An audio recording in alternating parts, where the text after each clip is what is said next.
mmụọ ka mmadụ na-eme ike nke ike anaghị adịgide na mmụọ anaghị ebu eke mmụọ bụ na ifie ka anyị ji afụ ife nọ n'anya ka anyị ji afụ ụzọ na nzọmichi ụkwụ ya ka anyị jiri nọrọ n'ala tata bụ oyi anya na-eme na anya mmụọ na-emere anya mmụọ na-emere anya ka anyị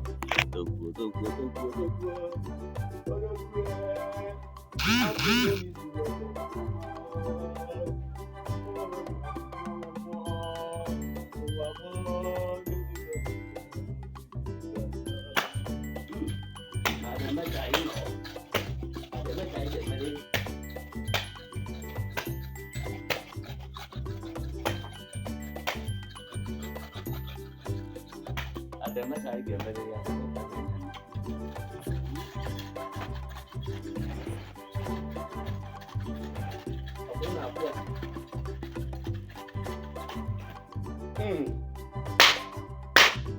Takuba.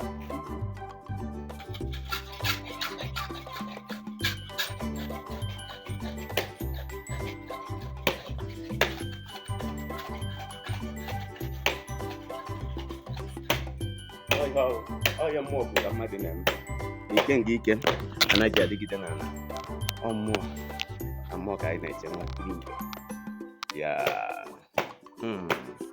n'aka anyị Igbo n'eziokwu ndị ọbịa ndị bụ nsogbu obodo ka anyị gbaa akwụ na ndị eme ka anyị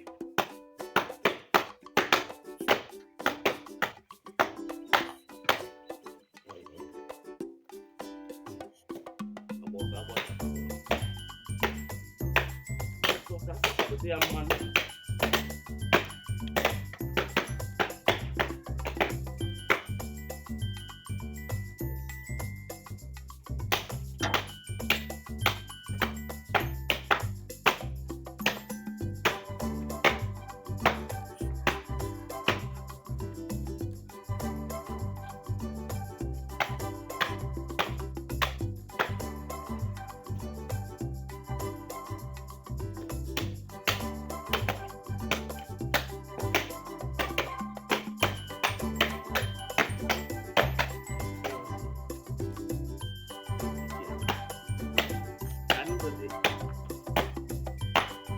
at the middle of the idiom.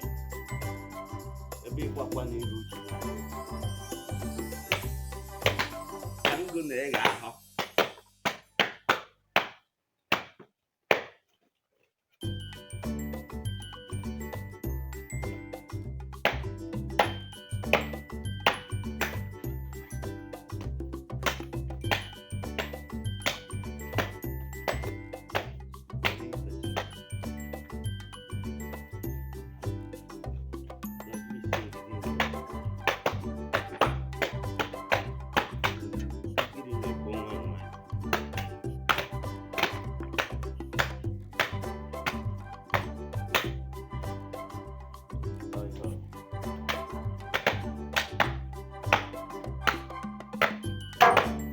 Let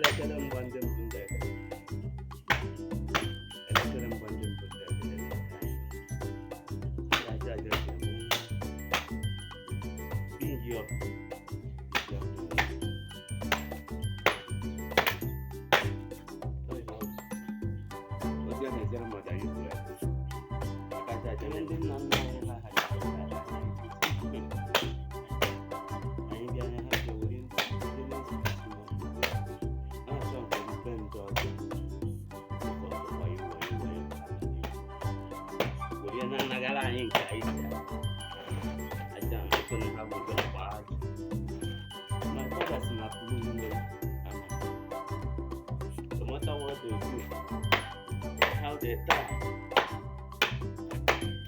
They can't take up the possession of the owner. Also know Jimmy Hamlin and Bloom and now one on our home.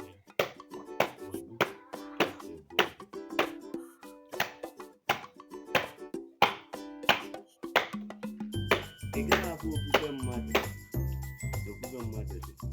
Is your way of many. And make time to get back.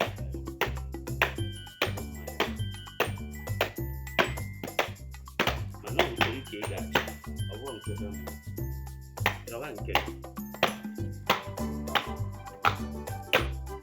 nwa m na-eme olu nwa m na-egote n'eziokwu nke unu na-anya ihe anya na-achọ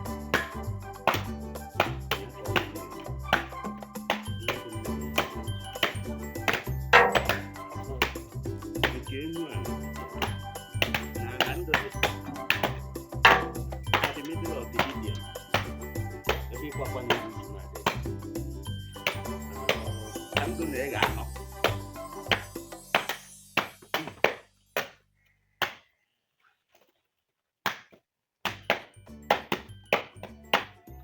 na-ekwu ya here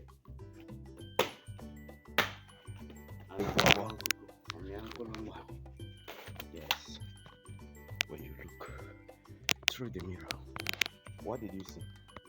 Isi akwụ being young bụ isi akwụ akwa ị na-apịa ihe aka ga-alụ alụ mana ka anyị metụgodi nke ahụ belata bụka anyị ejebe n'ọzọ yes until the day goes by na nchukwa ka anyị nọ ihe ọnụ ga-eri ka ụkwụ na-achọ a sị na afọ ekweghị ụkwụ ezu ike maka aka ajaja na mmanụ ọ sị na ị ga-amarịrị ihe ị na-eme bifo ibido mgbe mmadụ na-achakwa o nwekwana ihe richara aga ọkwụsị ị ga na-eri nri always na-echere ndị a n'ozi na-emela ha aka aga na-agba ha okwu n'eziokwu nke olileanya ihe anya pụtara ya ka ọnụ na-eri jupụta you need to know and you need to understand the reality of self yes nwa nọ n'ahụ nne ya ọ bụ ka esi ebu n'ime